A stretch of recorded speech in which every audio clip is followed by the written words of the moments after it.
우리는 지나가고 나면 그 얘기는 괜히 했다, 그렇게 후회할 때가 있습니다. 아무리 믿음의 고백이고 믿음의 관계 속에서 대화를 해도 지혜가 첨가되지 않으면, 믿음과 지혜가 결합되어서 하나로 역사하지 않으면 아름다운 열매가 없는 것을 볼 수가 있습니다. 여러분들의 대화의 원칙이 있습니까? 저는 대화의 원칙을 이렇게 세워봤습니다. 첫째는 성경이 침묵하는 것은 침묵한다.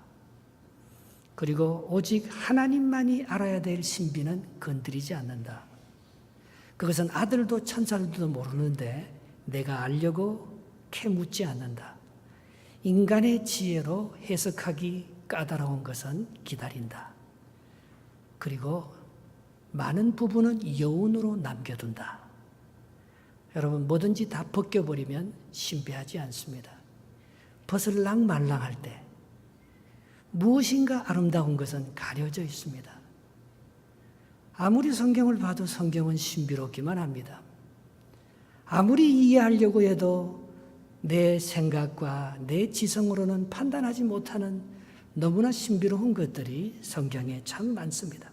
특별히 의식 준수나 법에 관한 문제는 다툴 필요가 없다. 서로 기준이 다르기 때문이다. 그러므로 이렇게 해도 좋고 저렇게 해도 나쁘지 않다. 그런 것에 휘말리지 않는다. 주님께서도요, 물을 때 모든 질문을 답하진 않았습니다. 예수님께서 중풍병자의 죄를 사했잖아요. 그리고 많은 사람들의 죄를 사했습니다. 그러니까 이 율법학자들과 바리새인들이 보기에는 어떻게 인간이 인간의 죄를 사할 수 있냐는 거죠. 건방지다고. 네가 하나님이냐고. 네가 어떻게 남의 잘못한 죄를 네 스스로의 권세와 힘으로 그렇게 죄를 사할 수 있느냐고, 그 권세가 어디서 나왔느냐고 따졌습니다. 이거는 믿음의 문제지 다툼의 문제가 아닙니다. 그래서 예수님께서 되물었어요. 그러면 나도 너희에게 한 가지 묻겠다. 너희들이 받는 요한의 세례는 하늘로부터 왔느냐 사람으로부터 나왔느냐, 그렇게 되물었어요. 이 사람들이 생각하는 거예요. 하늘로부터 왔으면 당연히 믿어야지요. 근데 왜 안 믿느냐? 그렇게 공격당할 것 같고, 사람으로부터 왔다고 해도 그때 유대 이스라엘 백성 중에서 세례 요한을 따르는 사람들이 70만 명입니다.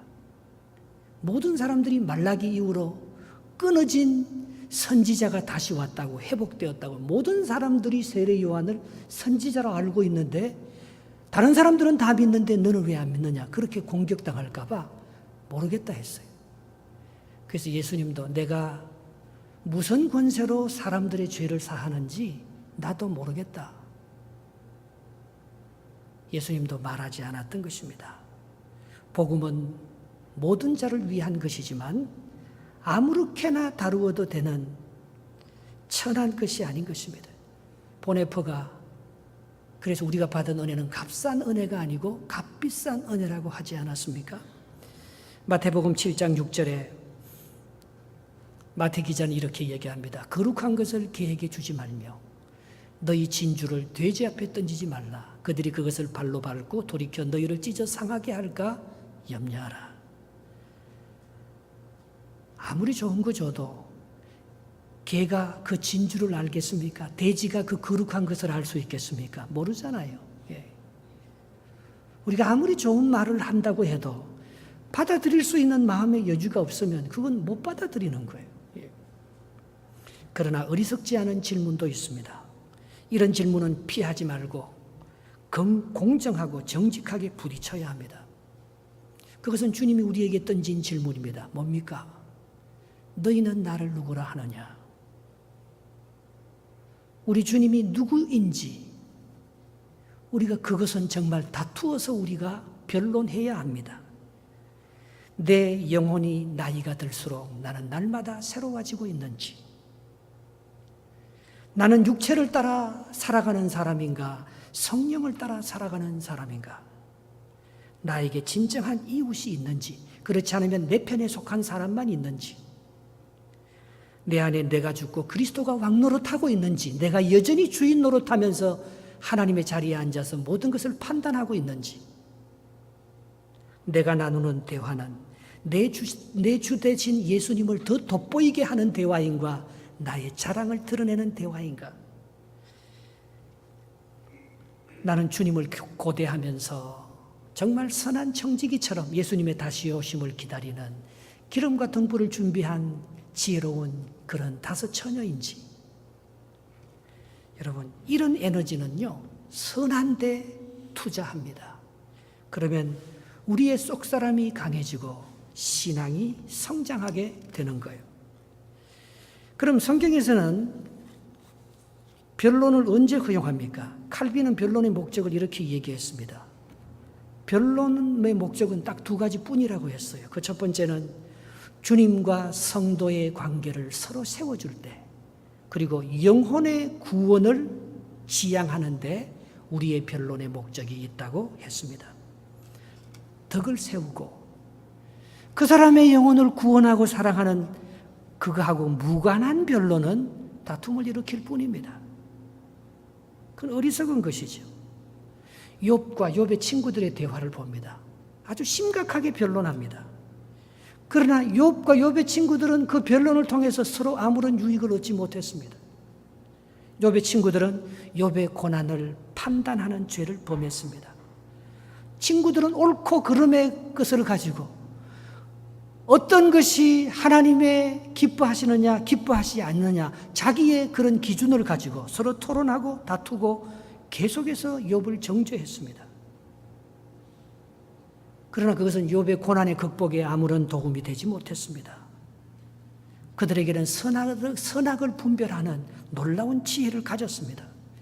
창세기 3장 5절에 선악과를 따먹을 때 사탄이 아담에게 하는 말이 그 말이지 않습니까? 너희가 그것을 먹는 날에는 너희 눈이 밝아져서 하나님과 같이 되어서 선악을 알 줄을 하나님이 아심이라.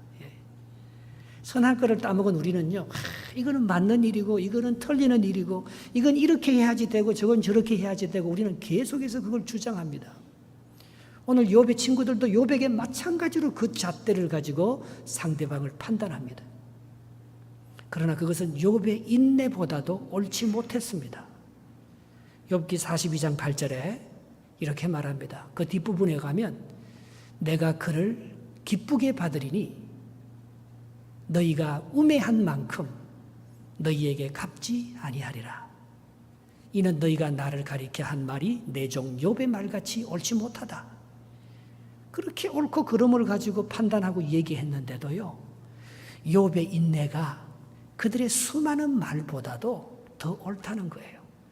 그렇지만 하나님께서는 욥의 친구들이 욥을 판단한 그것까지도 판단하지 않습니다. 그걸 기쁘게 받겠다고 하나님께서 말씀하고 있는 것입니다. 그들은 욥을 향한 하나님의 마음인 긍휼을 몰랐습니다. 사랑하지 않으면 말하지 말아야 돼요. 그래야 상처가 안 되는 거예요. 사랑하면 말할 수 있습니다. 그리고 좋은 말이 나옵니다. 하나님의 공의는요, 배려와 관용을 벗어나지 않습니다. 변론에서 이기는 것보다 더 중요한 것은 상대방을 얻는 것입니다. 그리고 그 영혼을 살려주는 거예요. 그에게 격려와 칭찬과 위로와 힘을 주는 변론을 해야 합니다. 그러므로 피해야 될 세 가지가 있는데 오늘 본문은 이렇게 시작합니다. 9절 말씀을 한번 읽어보겠습니다. 시작. 그러나 어리석은 변론과 족보 이야기와 분쟁과 율법에 대한 다툼을 피하라. 이것은 무익한 것이요 헛된 것이니라 했습니다. 뭘 피해야 되죠? 변론을 피하고 분쟁을 피하고 다툼을 피하라. 이건 전부 다 내 입술에 관계되는 거예요. 여러분, 이 세상에서 다 길들일 수 있어도 길들여지지 않는 게 딱 하나 있습니다. 혓바닥. 입술은 길들여지지 않습니다. 그거는 누구도 길들일 수 없습니다. 이 입술은요, 자기 마음에서 나오기 때문에 마음이 컨트롤 돼야지만 입술이 컨트롤 되는 거지, 입술을 길들일 사람은 아무도 없어요. 그 근본 뿌리는 상처받은 마음에서 나오기 때문입니다. 이를 극복하는 길은 내 속사람이 자라는 것뿐이에요. 성장에 실패하는 것은 나를 포장하기 때문에 그래요. 나는 허물투성이, 나는 먼지투성이, 나는 그렇게 하나님이 내 속에 살아계시는데도 하나님께서 원하시는 말을 하기보다는 내 판단과 내 시기와 질투와 내 감정을 컨트롤하지 못해서 그저 정죄하고 그저 시기하고 판단하고 비방하고 어떻게 이 좋은 하나님의 이 성전에서 말입니다. 어떻게 내 안에 더 악한 것들이 많이 나오는지 나도 날마다 나를 실망합니다. 여러분, 우리는 우리의 한계를 인정해야 되는 거예요. 이런 사람일수록 표적을 구합니다. 주님은 악한 세대가 표적을 구한다고 했어요. 우리는 무슨 기적적인 하나님의 은혜가 오면 내 입술이 제어되고 하나님이 기뻐하시는 뜻대로 살 수 있는 줄 압니다. 그렇지 않아요. 그러나 주님은 요나의 기적밖에는 내가 보여줄 것이 없다고 말씀하고 있는 것입니다. 마태복음 12장 40절에 요나가 밤낮 사흘 동안 큰 물고기 뱃속에 있었던 것 같이 인자도 밤낮 사흘 동안 땅속에 있으리라 했습니다. 여러분, 우리는요, 내 안에 있는 이 악을 쫓아내고 내가 깨끗해지고 거룩해지면 나는 온전한 성도가 되는 줄 압니다. 그러나 성경은 그런 사람일수록 형편이 더욱 악하게 된다고 말하고 있어요. 나를 깨끗하게 비우면 비울수록 내가 선하고 좋아지는 것이 아니고 나를 깨끗하게 비우고 내가 온전해지고 싶으면 싶어질수록 내가 더 악하게 돼요. 참 이상하죠? 그런 비유를 마태복음 12장 45절에 예수님께서 드셨습니다. 이에 가서 귀신 들린 사람이 귀신 쫓아냈어요. 마음이 깨끗해서 이제 온전해졌어요. 그런데 조금 지나고 나니까 더 악한 귀신 7을 데리고 들어와서 그하니 그 사람의 나중 형편이 전보다 더욱 심하게 되느니라. 이 악한 세대가 또한 이렇게 되리라 했습니다. 하라고 하는 것은요, 별로 안 하고 싶어요. 하지 말라고 하는 것은 왜 그렇게 하고 싶은지, 그러니까 반대로 해야 돼요. 우리 아이들 키울 때도요, 이건 좋은 것이니까 하지 마라. 그럼 뒤에서 해, 뒤에서. 그래서 내가 일부러 너희들은, 딴 애들은 다 머리에 물감도 들이고 막 이러던데 너희들은 물감 안 들이니? 너희들 물감 먼저 좀 들이라. 그럼 아빠 됐어요, 됐어. 예. 그 해보면 별거 아는데 하지 마라 하면 하고 싶은 거죠. 인간이 이게 깨끗해지고요. 인간이 자기 안에 더러운 귀신이 쫓겨나가고 내가 완전해지면 이게 잘 될 것 같은데요. 오히려 바깥에 더 더러운 것들이 내한테 7마리가 더 들어와서 이전 형편보다 지금 형편이 더 악하게 되는 게 인간이에요. 이 말이 뭐예요, 여러분? 우리 힘으로 안 된다는 거예요. 내가 의로워지려고 노력해도 그게 의롭게 되는 게 안 된다는 거예요. 그래서 요나가 니느웨 성의 멸망을 예고받아, 니느웨 성은 멸망받을 것이라 가라 해도 요나가 갑니까? 죽어도 안 가요. 니느웨가 어떤 나라? 우리나라의 일본 같은 나라예요. 니느웨가 아시리아가 북이스라엘을 멸망시키고 얼마나 이스라엘을 괴롭혔는데 내가 그런 나라에 가서 그 사람들이 회개하고 죽게 돌아오면 어떡합니까? 안 가고 다시스로 도망칩니다. 그러나 요나가 언제 의로워져요? 요나가 언제 온전해집니까? 고래 뱃속에 3일 동안 있을 때 온전해지는 거예요. 악을 극복하는 것이 나의 깨끗함이 아니고 예수님의 십자가와 무덤 속에 갇혀 있을 때 내가 깨끗해지고 거룩해지는 거예요. 이것은 세상 사람들의 지혜로는, 세상 사람들의 눈에는 감추어져 있습니다. 그래서 하나님께서 오늘 이단을 멀리하라. 이단은요, 세상의 가치관을 가지고 살면서 하나님을 이용해 먹는 게 이단이에요.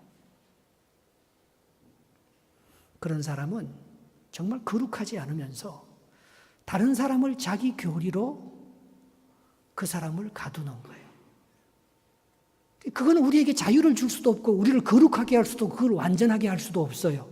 그건 자기를 속이는 거예요. 거룩하지 않으면서 자기는 거룩하고 자기는 그 말씀대로 살지 못하면서 그 말씀대로 사는 척 우리를 올가미에 가둔 그 이단들을 너희가 멀리하라고, 그래서 오늘 본문은 말씀하고 있는 것입니다. 10절 11절 말씀입니다. 같이 한번 읽어보겠습니다. 시작. 이단에 속한 사람을 한두 번 훈계한 후에 멀리하라. 이러한 사람은 내가 아는 바와 같이 부패하여 스스로 정죄한 자로서 죄를 짓느니라 했습니다. 그들은 자신의 의를 세우기 위해서 교리로, 자신의 털로 다른 사람들을 가두어 버립니다. 여러분, 욥이 어떻게 다시 의로워집니까? 자기에게 그렇게 많은 상처를 준 욥의 친구들에게 하나님께서 찾아가셔서 뭐하라고 해요? 용서하라고 해요. 그들을 위해서 기도해 주라고 합니다. 그러면 욥이 의로워지고 축복을 받는 거예요. 그게 욥기 42장 10절 욥기의 결론입니다. 같이 한번 읽어보겠습니다. 욥기 42장 10절입니다. 욥이 그의 친구들을 위하여 기도할 때 여호와께서 욥의 공경을 돌이키시고 여호와께서 욥에게 이전 모든 소유보다 갑절이라 주신지라. 상처 많이 받았잖아. 욥의 친구들이 와서 위로는커녕 욥의 친구들 때문에 자기가 받은 고난보다도 친구들 때문에 받은 상처와 고난이 더 큽니다. 그러나 하나님께서 어떻게 하라고 해요? 가서 용서해 주라고. 가서 그들을 기도해 주라고. 그때 욥의 고난의 문제가 끝나지 않습니까? 2차 세계대전 때 독일군이 연합군의 공격을 받아서 독일 전역이 황폐화되고 초토화될 때였습니다. 어느 성당 앞마당에 있는 예수님 상이 공격을 받아서 두 손이 부러져 버렸어요. 전쟁 후 성당을 복구하면서 여러 의견이 나왔습니다. 한쪽에서는 다시 새로운 예수님 상을 건립해야 된다고 주장했습니다. 다른 쪽에서는 아니다. 손만 갈아 끼우면 되지 않느냐. 그렇게 재정을 낭비할 필요가 뭐가 있느냐. 의견이 팽팽히 맞섰습니다. 그 중에 한 사람이 이런 제안을 했습니다. 그냥 두 손이 없는 채로 두면 어떨까요? 우리가 주님의 두 손이 되어주는 것을 맨날 도전받을 수 있잖아요. 그 생각이 더 좋겠다고 그렇게 결론이 나서 그냥 깨어진 그냥 예수님의 상체로 그냥 거기에 세워둔 거예요. 마음이 깨어진 사람은 예수님이 깨어진 손을 보면서 위로를 받습니다. 주님과 하나가 되는 것입니다. 그때 주님의 평강과 위로가 그 약한 사람에게 온전하게 됨을 경험하게 해주었던 것입니다. 이때 주님의 은혜와 사랑이 나의 상처를 덮으며 기쁨을 회복하는 것을 느꼈어요. 여러분, 온전한 사람을 보고 온전해지는 건 아니에요. 깨어진 상을 보고 깨어진 사람은 은혜를 받고 새로워집니다. 하나님은 항상요, 내가 온전할 때 하나님을 만나게 해주시지 아니하시고 내가 깨어진 심령을 가지고 상한 심령을 가지고 정말 내가 스스로 어떻게 할 수 없어서 방황하는 그때에 찾아오셔서 나를 만나주시고 나를 새롭게 변화시켜 주신 그런 하나님이셨어요. 내가 잘 나갈 때, 내가 온전할 때는요, 하나님 찾지도 않아요. 그리고 그 하나님의 온전함이 안 보여요. 눈이 가려서 이단이 되는 거예요. 내가 예수를 믿지만요, 내가 교주가 돼요. 그래서 내가 다 판단해요. 내가 다 선악과 따먹어요. 내가 하나님 자리에 앉아서 말입니다. 이건 이렇게 해야 된다. 저건 저렇게 해야 된다. 그렇게 판단하고 있는 거죠. 이 좋은 날 내 천한 몸 새 사람이 되었으니 이 몸과 마음 다 바쳐서 영광의 주 널 섬기리. 같이 합시다. 기쁜 날 주 나의 죄 다 씻은 날 늘 깨어서 기도하고 늘 기쁘게 살아가리. 기쁜 날 주 나의 죄 다 씻은 날. 나를 저렇게 기쁘게 내 죄를 씻어주시고 내가 새롭게 거듭날 수 있었던 그날은 내가 한없이 천한 내 힘으로 아무것도 할 수 없다는 것을 내가 깨달은 그날, 저는 그날이 1977년 7월 7일이었어요. 저는 그 사건을 7.7 사건이라고 합니다. 그때 하나님은 정말 깨어진 나에게 그분이 십자가의 모습으로 깨어진 부러진 팔 모습으로 내게 다가오셔서 나를 어루만져 주셨어요. 나는 그분과 하나가 될 수가 있었습니다. 그래서 우리가 더욱 힘쓸 것은요, 믿음의 사람과의 관계를 더해야 합니다. 12절 말씀 한번 읽어보겠습니다. 본문 12절입니다. 시작. 내가 아데마나 두기고를 내게 보내리니 그때 내가 급히 니고볼리로 내게 오라. 내가 거기서 겨울을 지내기로 작정하였노라 했습니다. 오늘 이 디도가, 바울의 제자 사랑하는 디도가 그레데 섬에서 선교를 하고 있지 않았습니까? 그런데 그레데 섬은 아주 영적인 싸움이 치열한 곳이었습니다. 그래서 디도가 선교하다가 많이 지쳤기 때문에 오늘 바울이 디도를 배려하는 거예요. 너는 빨리 니고볼리로 돌아와서 나하고 같이 겨울을 지나자. 그 대신 겨울 동안에 아데마나 두기고를 내가 보내리니 그가 대신 목회하면 되지 않느냐. 그렇게 하면서 쉴 수 있는 기회를 주는 것입니다. 디도의 형편을 바울이 배려한 것이죠. 이 디도가 섬기는 그레데 교회가 어떤 교회였는가 하면 디도서 1장 12절에 이렇게 기록되어 있습니다. 디도서 1장 12절입니다. 그레데인 중에 어떤 선지자가 말하되, 그레데인들은 항상 거짓말장이에요. 악한 짐승이에요. 자기 배만 위하는 게으른 뱅이라고. 그 그레데인 중에 다른 사람이 그렇게 비방하는 게 아니고 그레데인 중에 나타난 자기 성도 선지자가 그렇게 자기 성도들을 향해서 평가하고 있는 것입니다. 그러나 디도는 그런 성도들을 품었습니다. 디도서 3장 2절에 디도는 이렇게 목회했습니다. 아무도 비방하지 말며 다투지 말며 관용하며 범사에 온유함으로 모든 사람에게 나타낼 것을 기억하라. 정말 이 디도가 말입니다. 그런 악하고 정말 게으름뱅이고 거짓말장이고 그게 온갖 용이 이렇게 정말 더럽고 정말 악한 그런 부패한 이 그레데 사람들을 향해서 비방하지 아니하고 다투지 아니하고 그들과 관용하며 범사에 온유함으로 하나님의 사랑을 그들에게 나타내고 있었어요. 결국 신앙의 성숙이란 뭡니까? 남을 향한 배려예요. 여러분에게는 악한 사람에게 선한 사마리아 사람이 되어줄 수 있는 그런 마음의 그런 여유와 그런 그릇이 있습니까? 어떤 사람은 얘기하는 거 보면요, 자기 얘기만 해요. 전혀 자기하고 같이 하지 않으면 다 틀린 거예요. 그런 사람은 성장이 일어나지 않아요. 그러나 정말 어떤 사람은요, 그 악하고 게으르고 속이고 거짓말하고 우상숭배하고 온갖 짐승들로 들끓는 그런 사람들에게 비방과 다툼으로 나가지 아니하고 정말 관용과 온유함으로 그들을 나가면서 그게 내 문제죠. 그 안에 내가 있죠. 상대방과 얘기할 때마다 어떤 사람은 계속 상대방을 비방만 합니다. 그러나 보면요, 바로 그게 나예요, 나. 저 안에 있는 거짓말, 저 안에 있는 두려움, 저 안에 있는 그 배만 위하는 물질적이고 세속적이고 위선적이고 게으른 그 모든 것들이 그게 나예요, 나.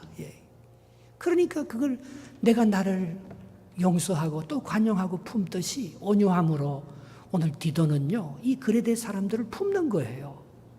이웃이 있는 거, 이웃이 없는 사람은 참 외롭습니다. 아무도 나를 사랑하지 않는 것 같아요. 혼자 있어요, 혼자. 그런 사람들은 성장이 일어나지가 않죠. 진정한 성장은 말입니다.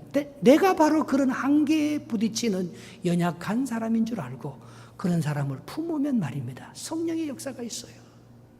하나님의 위로가 있습니다. 디도는 그레데 성도들의 약함을 포기하지 아니하고 진정한 이웃이요 동력자로 여겼습니다. 바울은 그런 디도를 보고 오늘 이 그레데인들을 돕기 위하여 두 사람을 더 파송하는데 13절 이 두 사람을 더 파송하게 되는 것입니다. 같이 한번 읽어보겠습니다. 13절 율법교사 세나와 및 아볼로를 급히 먼저 보내어 그들로 부족함이 없게 하고 오늘 이 아볼로는요, 얼마나 성경에 능통한 사람입니까? 율법교사 세라가 가서 성경을 잘 해석해주고 하나님의 은혜를 나눔으로 말미암아 이 그레데인들의 부족한 것을 보충해 주는 것입니다. 여러분, 우리가 힘쓸 것은 상대방을 돕는 것이지 상대방을 판단하는 게 아니에요. 판단하긴 쉬워도 아픔을 끌어안기는 힘듭니다. 사람을 변화시키는 것은 옳고 그른 것을 판단하는 지식에 있는 게 아니에요. 사랑과 긍휼에 있죠. 예수님이 끝까지 우리를 봐주시고 우리를 그 긍휼과 사랑의 눈으로 또 용서해 주지 아니하시면 나는 벌써 버림받았죠. 내가 하나님이라도 다쳤을 것 같아요. 벌써 심판했을 것 같아요. 그러나 우리가 우리 자식을 버리지 않고 또 사랑하듯이 오늘 디도가 말입니다. 이 악한 맨날 거짓말하고 게으르고 짐승 같은 사람이 아니야. 이건 완전히 성도라도 짐승이에요. 그래도 디도가 그 관용과 포용을 가지고 나도 그랬지. 나도 하나님의 사랑으로 이마만큼 되었지. 그러면서 바울과 연합해서 아볼로도 보내고 세라도 보내고 두기고도 보내고 말입니다. 어떻게 하든 하나님의 사람들을 보내어서 함께 믿음의 성장이 있을 수 있도록 그렇게 애쓰는 모습을 볼 수 있습니다. 지식은 우리를 교만하게 하고 판단하지만은 사랑은 덕을 세우고 사람을 살려내는 것입니다. 고린도전서 8장 1절에 이렇게 말합니다. 같이 한번 읽어보겠습니다. 우상의 재물에 대하여는 우리가 다 지식이 있는 줄 아나 지식은 교만하게 하며 사랑은 덕을 세우느니라 했습니다. 여러분, 좋은 열매를 맺기 위해서는 하루아침에 안 됩니다. 이게 예수를 믿었다고 해서 거듭났다고 해서 성령을 한번 딱 받았다고 해서 열매가 맺히지 않습니다. 오래 걸립니다. 충분한 준비가 있어야 합니다. 그걸 알고 기다려주는 거예요. 끝까지 바라고 믿고 참고 기다려주는 거예요. 하나님이 반드시 우리 자식을, 하나님이 반드시 우리 기업을, 하나님이 반드시 내가 하는 이 일을 복 주셔서 하나님의 나라의 위대한 도구로 사용해 주실 것을 끝까지 믿고 기다리는 거예요.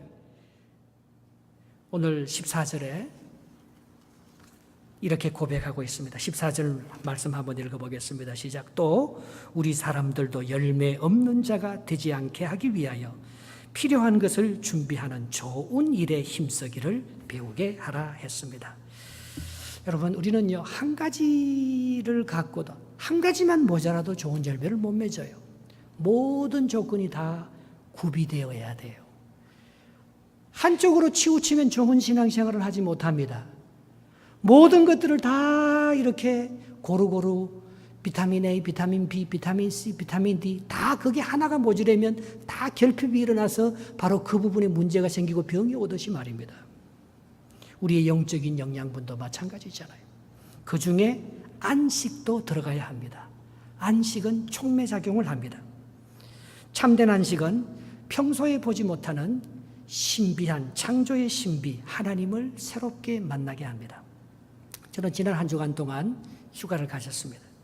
이번 안식에 하나님께서 제게 보여준 가장 신비한 하나님의 음성은 백향목이었어요.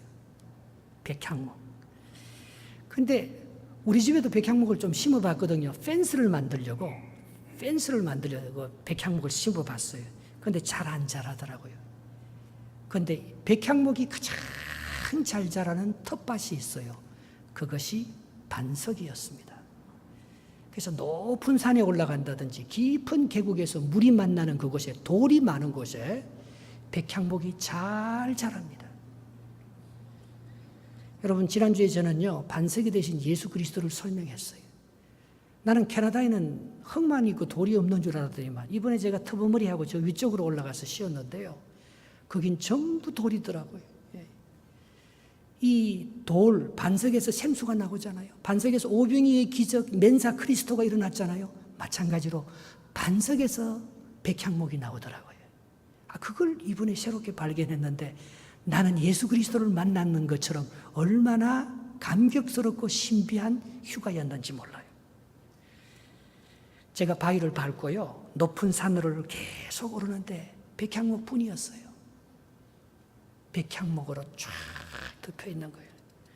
그리고 깊은 계곡으로 들어가서 벽옥 같은 물을 만났는데 그곳에 바위가 엄청난 큰 바위들이 절비했는데 그게도 백향목뿐이었습니다. 높고 깊은 산이 온통 백향목으로 덮여 있었는데요. 소나무와 다른 나무들이 발을 붙일 수 없을 정도로 백향목으로 이 오웬사운드 위에요. 콜링우드 위에죠. 예. 터보머리가요. 완전히 백향목으로 덮여 있는 것을 보고 왔습니다.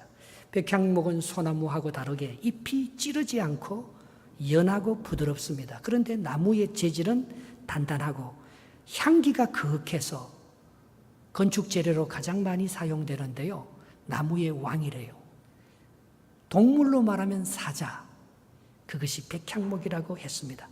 백향목은 바르기 늦습니다. 처음에 심어놓으면 잘 자라지 않아요. 400년이 걸려야 열매를 맺기 시작하면서 백향목의 수명은 적어도 2000년이에요. 가장 좋은 백향목이 레바논의 백향목인데요. 레바논의 백향목은 수명이 5000년 이상 가는 영생을 상징합니다. 아담이 에덴 동산에서 쫓겨나올 때 그냥 나왔겠어요? 선악과를 따먹고 그는 저주받아서 나왔습니다. 그래서 아담이 갖고 나온 게 있대요. 3개의 나무를 갖고 나왔는데 그 중에 1개의 나무가 백향목이라는 거예요. 아담이 에덴 동산에 있을 때는 백향목을 시시하게 여겨서 시다라고 불렀어요. 시다. 백향목이 시다잖아요. 시시하다고요. 예. 근데 그때는 선악과가 더 탐스럽고 좋고 좋은 나무, 생명을 주는 나무인 줄 알았거든요. 그걸 먹으면 눈이 밝아져서 하나님처럼 생명을 주는 나무인 줄 알았어요. 알고 보니까 그렇게 좋고 눈이 밝아지는 그 선악과가 생명을 주는 게 아니고 그거는 우리에게 죄를 주고 죽이는 나무고 이 백향목이 우리에게 생명을 주는 이게 영생하는 나무예요. 이거는 신학적으로 증명된 건 아니에요. 그 생명나무, 그 에덴 동산에 있는 생명나무를 아담이 갖고 나왔는데 아마 그것이 백향목이 아니겠나냐고 추측하는 거예요. 왜? 백향목은 영생하니까 나무가. 그래서 솔로몬 성전을 지을 때 다윗이 뭘 갖고 짓습니까? 백향목. 영적으로 영생을 상징하고 하나님의 위엄과 존엄을 상징하는 인간의 완전한 성화를 상징하는 그 안에 절대 백향목은 벌레가 먹지 않습니다. 백향목은 완전한 재질의 나무입니다. 그걸로 집을 지으면 수백 년 갑니다. 그거는 바로 예수 그리스도의 영원한 생명을 백향목이 상징하고 있다는 것을 말씀하고 있는 거예요. 오늘 아담이 그걸 가지고 나온 거예요.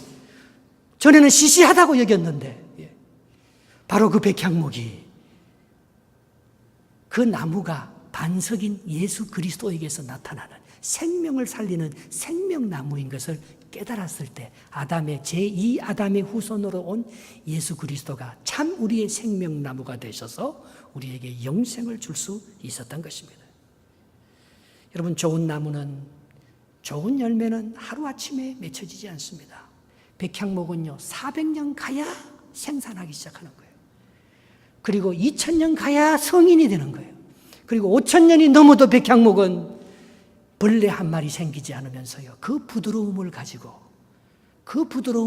온 세상에 푸르름과 생명을 주는 하나님의 위엄과 영광을 드러내는 것이 백향목. 그것으로 성전을 지었다는 것입니다.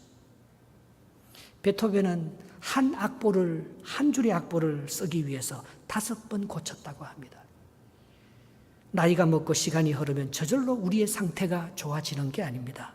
가만히 두면 우리의 상태는 더 나빠집니다. 신체는 말할 것도 없고 지성도 감성도 영성도 메말라갑니다. 내가 나를 봐도요. 처음 예수 믿을 때가 내가 예수를 제일 잘 믿었어요. 더 순수하고 말이에요.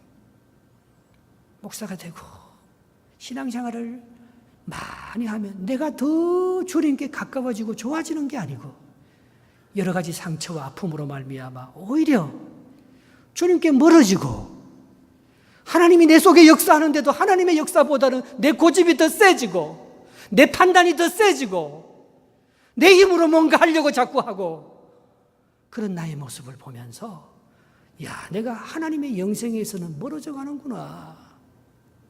저는 그걸 느낍니다. 그러나 선악과를 버리고 백향목을 먹으면 날로 좋아지는 거예요. 그 안에는 부드러운 생명이 숨쉬고 있기 때문에 그런 것입니다. 십자가의 은혜는 백향목처럼 그윽합니다. 진짜 진국의 사람은요, 만나면 만날수록, 사귀면 사귈수록 더 신뢰가 가고 더 믿음직스럽고 더 아름다운 거예요. 15절 말씀 읽고 마치기를 원합니다. 15절 시작. 나와 함께 있는 자가 다 내게 무난하니 믿음 안에서 우리를 사랑하는 자들에게 너도 무난하라. 은혜가 너희 무리에게 있을지어다 했습니다. 여러분, 좋은 것을 힘쓰고 악한 것을 버리시기 바랍니다. 믿음의 사람과 교제하고 육체에 속한 사람을 멀리하기 바랍니다. 긍휼과 사랑을 붙잡고 살지 비판과 변론으로 살지 않기 바랍니다. 다른 사람을 얻고 생명을 살리고 격려하고 축복하는 일에 이 입술을 쓰지, 이 입술로 저주하고 판단하고 심판하는 곳에 사용하지 말기 바랍니다. 저는 이번에 우리 졸업하는 학생들에게 장학금을 주기를 원하면서 오랫동안 기도했습니다. 3년 만에 우리 아이들에게 장학금을 준다고 생각하니까 제 마음이 막 뛰는 거예요. 너무 고마워서. 여러분들이 이렇게 정성껏 모아서 말입니다. 이게 이 꿈나무는요, 사람은요 20년 30년 지나도 몰라요. 심는 거예요. 그냥 심는 거예요. 어디서 꽃이 필지 몰라요. 그러나 그들이 교회의 사랑을 받고 교회의 헌금을 받고 교회의 축복을 받고 기도를 받고 자라면요 잘못되지 않아요. 잘 돼요. 백향목처럼, 레바논의 백향목처럼, 종려나무 가지처럼 저는 번성할 것이라는 확신이 제 마음속에 있습니다.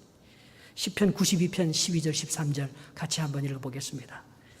의인은 종려나무같이 번성하며 레바논의 백향목같이 성장하리로다. 이는 여호와의 집에 심겼으며 우리 하나님의 뜰 안에서 번성하리로다. 우리 자녀들이 이렇게 잘 자랄 줄 믿습니다. 기도하겠습니다.